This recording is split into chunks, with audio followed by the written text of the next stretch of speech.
Good morning students. Welcome to Harda Degree College YouTube channel.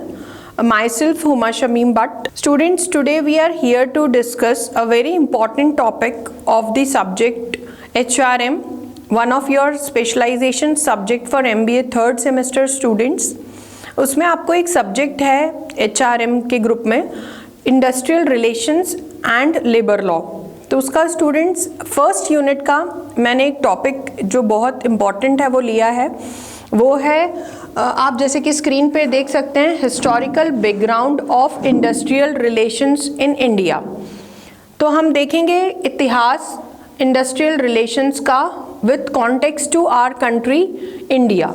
Bharat में क्या इतिहास था, भारत में संवैधानिक जो नियम बनाए गए थे लेबर लॉज को लेकर, उसके तहत कुछ प्रावधान हैं जैसा कि आप स्क्रीन पर देख सकते हैं। Article 14 it states that everyone should be equal before the law, means there is no difference between any person. Law के तहत सभी को एक जैसा ट्रीट किया जाएगा, असमानता नहीं देखने को मिलती। आज भी अगर हम बात करें कि laws under article 14 states that everyone should be equal. Article 15 states that the state should not discriminate against citizens. किसी भी तरीके का भेदभाव नहीं कर सकता कोई भी राज्य अपने citizens के लिए। Article 16 states that there should be equal or there should be equality of opportunity for employment or appointment. तो opportunities जो होंगी वो equal होंगी employment की, रोजगार की, उसमें भी भेदभाव नहीं किया जाएगा। Article 19(1)(c states that everyone has the right to form associations or unions. Article 23 prohibits trafficking and forced labor. किसी भी तरीके का forced labor या फिर हम कई बार न्यूज़ में देखते हैं मानव तस्करी या फिर हम कहें human trafficking, so that two is not allowed. या फिर जैसे कि वर्ल्ड वॉर में देखा गया था कि स्लेवरी या फिर कई जो थे मज़दूर उनको फोर्सफुली या फिर ज़बरदस्ती फोर्स के तहत काम करवाया जाता था, जो कि प्रोहिबिटेड है। Article 24 prohibits child labour under 14 years old in factories, mines और अदर हजार्डस एम्प्लॉयमेंट। जैसे कि ये प्रावधान हम अगर जानते हैं तो हमें अपने आसपास भी इस पर्टिकुलर आर्टिकल का ध्यान रखते हुए अगर हम चाइल्ड लेबर को देखते हैं करते हुए काम कहीं पर, या फिर अगर child under 14 years of age अगर फैक्ट्रीज, माइंस या अगर हजार्डस एम्प्लॉयमेंट में इन्वॉल्व है या अगर किसी भी तरीके का काम कर रहा है, तो वो under article 24 is prohibited in our constitution. तो स्टूडेंट्स ये यहाँ से हम इतिहास के बारे में शुरू करेंगे कि कुछ इम्पॉर्टेंट आर्टिकल्स हैं जो कॉन्स्टिट्यूशन ऑफ इंडिया ने बताए हैं, और एक और टॉपिक है constitution of India and industrial relation.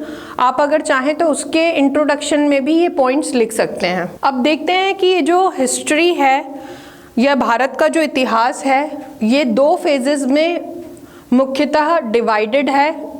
हमारे इंडिपेंडेंस से पहले जो कि प्री इंडिपेंडेंस फेज है, और पोस्ट इंडिपेंडेंस, मतलब कि इंडिपेंडेंस से पहले इंडस्ट्रियल या फिर जो इंडस्ट्रीज़ होती थी उसमें किस तरीके से काम होता था और जो वर्कर्स थे उनकी क्या कंडीशन थी और उसका इतिहास। प्री इंडिपेंडेंस फेज स्टूडेंट्स, ये जो डेटा है ये जैसे मैंने आपको बताया था कि जो सजेस्टेड रीडर्स या सजेस्टेड रीडिंग्स हैं पियाली एंड घोष, उसमें से लिया गया है।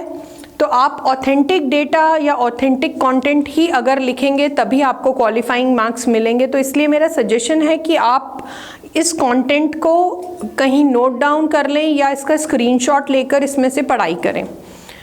तो देखते हैं हम प्री इंडिपेंडेंस फेज में क्या है। The history of industrial relations can be traced to 18th century. Indigo planters established in 1831 may be said to be the first industry in India.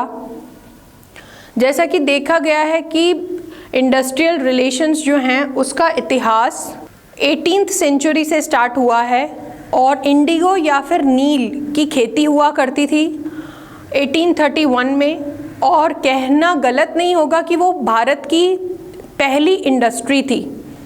उसके बाद 1851 में a cotton mill was established in Bombay or currently Mumbai, and also a jute manufacturing was started in 1855 in Calcutta, today's Kolkata, presently known as Kolkata. The year 1860 marked the beginning of labor unrest in India. तो labours के बीच में जो अपने demands को लेके हलचल जो हुई थी पहली बार, उसको कब विटनेस किया गया, वो 1860 में। Then it was to protest against the operation of indigo cultivators in Bengal, followed by instances of labour unrest in Nagpur, Mumbai and सूरत।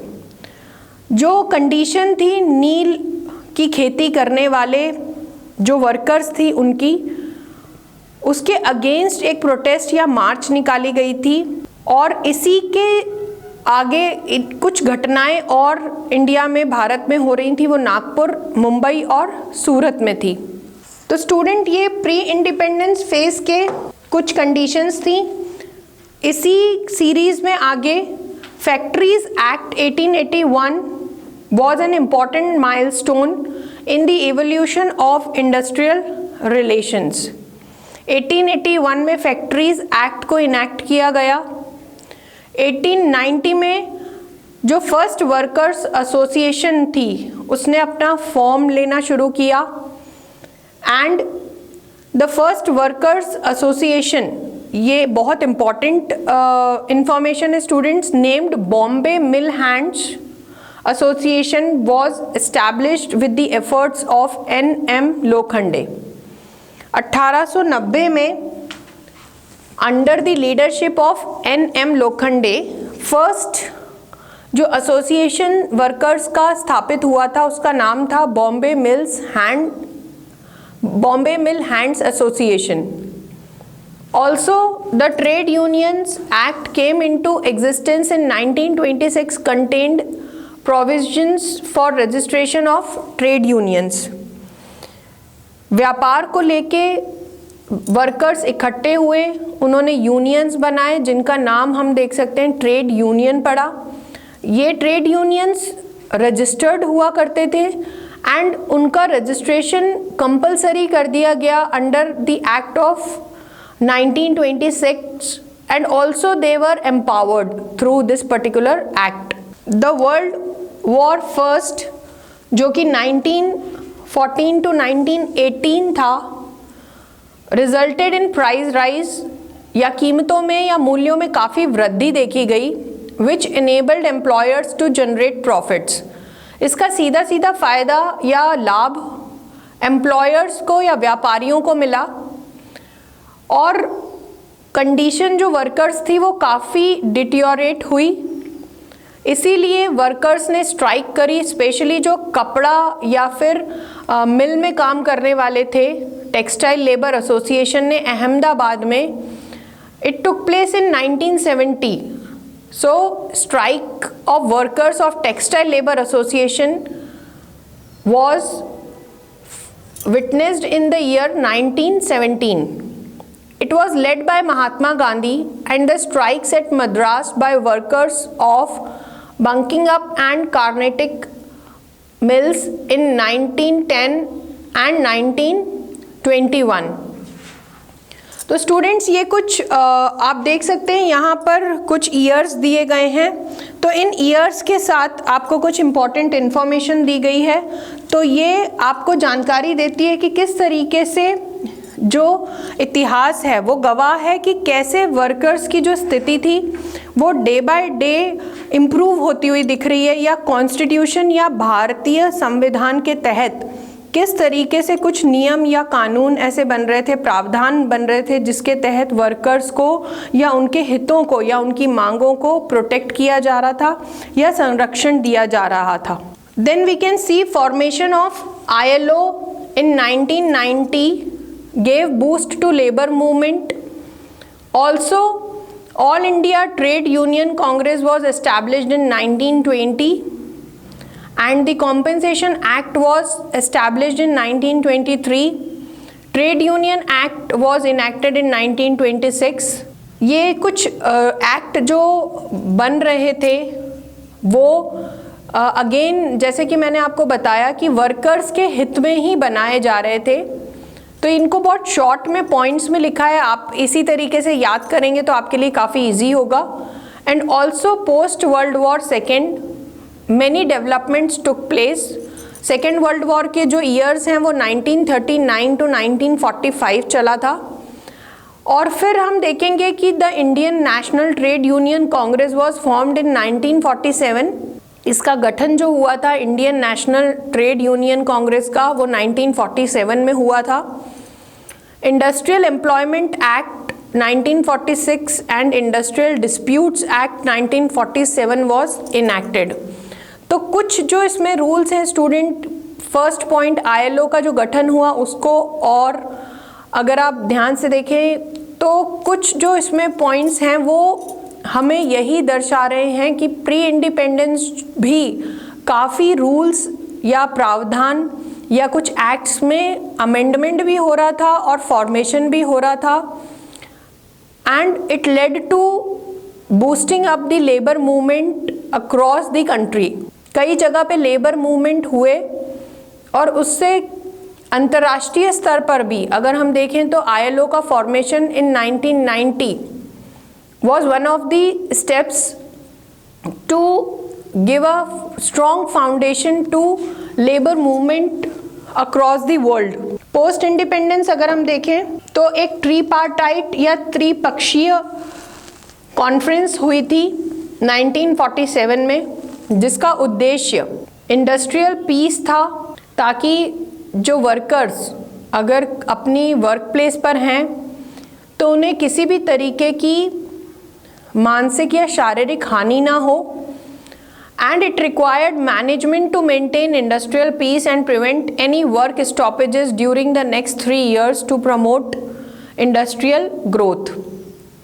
ये आह्वान किया गया था इस ट्रिपार्टाइट कॉन्फ्रेंस में कि अगले 3 वर्षों तक इंडस्ट्रियल ग्रोथ को या इंडस्ट्रीज़ को प्रमोट करने के लिए किसी भी तरीके से वर्कर्स या फिर वर्क प्लेस पर कुछ भी ऐसा नहीं होगा जो कि हिंसा की और या फिर किसी तरीके की स्ट्राइक्स या काम में रुकावट या बाधा डाले। तो एम्प्लॉयर से ये रिक्वेस्ट या फिर सजेस्ट किया गया था कि इंडस्ट्रियल पीस को मेंटेन करके रखें। Also the labour relations bill of 1950 introduced the concept of collective bargaining. Again ये एक टॉपिक भी है, कलेक्टिव बार्गेनिंग का बहुत इम्पॉर्टेंट टॉपिक है। तो एक बिल जो पास हुआ था वो 1950 में था, जिसमें कि वर्कर्स कलेक्टिवली अपनी मांगों को रखकर उस पर नेगोशिएशंस करते हैं एम्प्लॉयर के साथ। The first 5-year plan had set targets for all round development of the nation. पहली जो पंचवर्षीय योजना थी उसमें भारत की या फिर भारतीय अर्थव्यवस्था की जो स्थिति थी, आर्थिक स्थिति, उसको किस तरीके से स्थिर रख सकते हैं, स्टेबल रख सकते हैं, या कैसे हम आर्थिक स्थिति पर और मेहनत करके हमारे कंट्री को डेवलप्ड नेशंस में ला सकते हैं। इस एम को लेकर टारगेट्स रखे गए थे फर्स्ट 5-year प्लान्स में। The second 5-year plan evolved norms, codes and methods for achieving harmony and discipline in industry.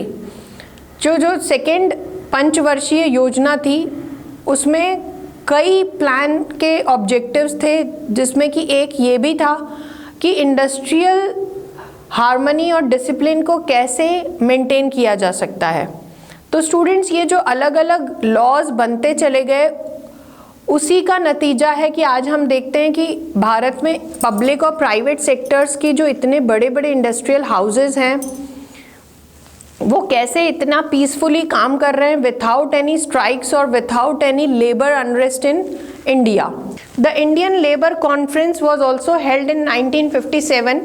It emphasized on maintaining discipline in industry and code of discipline was evolved in 1950.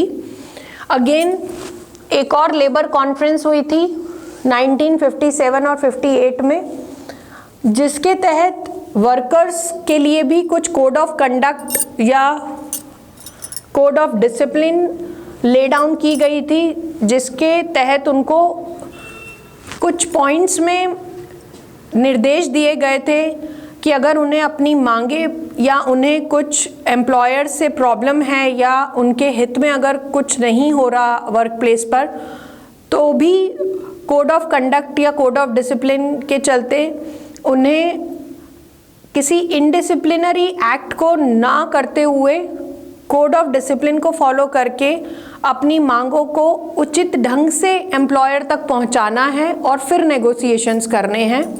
Then the third 5-year plan during Chinese aggression on India was adopted in 1962 और इसके तहत labour and management resort to settle disputes peacefully and pledge to increase production.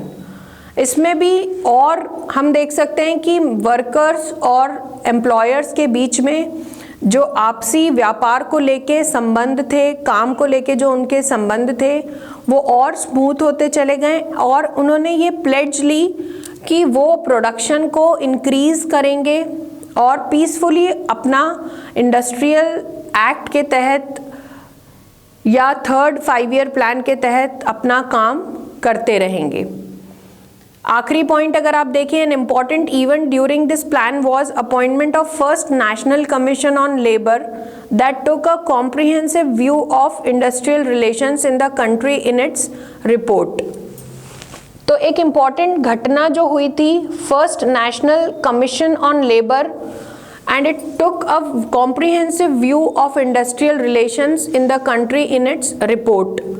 तो ये जो इतने rules या laws act किए गए थे, first national commission on labour ने इस पे अपनी रिपोर्ट में काफ़ी सकारात्मक प्रभाव जो इन एक्ट्स का पड़ा है वो दर्शाया था या अपनी रिपोर्ट में उसको इनकॉर्पोरेट किया था और इसका गठन इसी उद्देश्य से हुआ था. The government declared emergency in 1975 to control the ongoing volatile economic conditions in the country to maintain peace, and right to strike was suspended during the emergency period.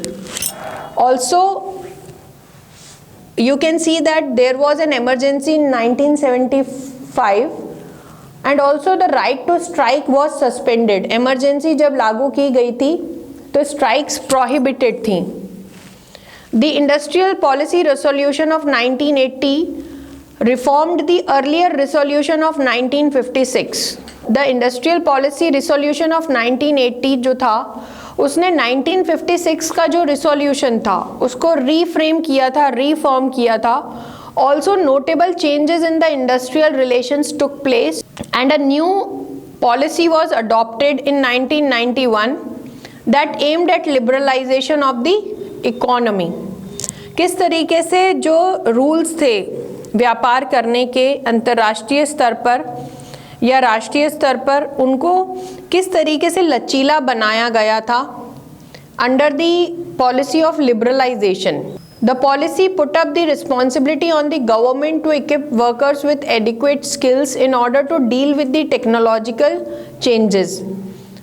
Responsibility अब गवर्नमेंट की हो गई थी कि जो भी तकनीकी शिक्षा या तकनीकी क्षेत्रों में वर्कर्स को काम करने के लिए आवश्यक स्किल्स हैं वो गवर्नमेंट ही अंडर ट्रेनिंग एंड डेवलपमेंट उनको प्रोवाइड करवाएगी.